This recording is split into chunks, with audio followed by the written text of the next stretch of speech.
HD Patel, સહાયક motor વાહન નિરીક્ષક, વર્ગ 3. અમારું આજનું જે નો લોગિન ડે છે એની અંદર અમે કોઈ પ્રકારનું લોગિન કરવાના છીએ નહીં, અને આગળ જો અમારી માગણીઓ જેવી કે પ્રોબેશન, પ્રમોશન જો સંતોષકારક એનો કોઈ હકારાત્મક રીતે એનું કોઈ સોલ્યુશન નહીં આવે તો 11 તારીખે માસ સીએલ અને ત્યારબાદ 15 તારીખથી આખા ગુજરાતમાં તમામ આરટીઓ ખાતે માસ સીએલ રાખી અમે અમારું આંદોલન ચાલુ રાખીશું.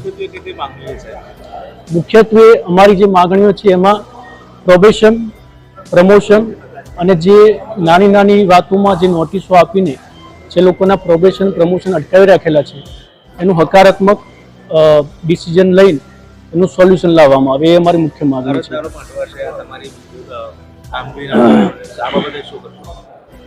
અરજદારો માટે પણ અમે સોલ્યુશન લાવ્યા છીએ. જે અરજદારોનું આજની એપોઇન્ટમેન્ટ હશે એને અમે નેક્સ્ટ વીકમાં અથવા ગમે ત્યારે અમારું જ્યારે પણ પોઝિટિવ વેમાં સોલ્યુશન આવશે ત્યારે અમે એ લોકોનો પણ ટેસ્ટની અરેન્જમેન્ટ કરી દઈશું. 11 તારીખે માસ સીએલ ઉપર જવાના છીએ. એના પછી જો કંઈ હકારાત્મક સોલ્યુશન નહીં આવે તો 15 તારીખે આગળનો કાર્યક્રમ ચાલુ રહેશે.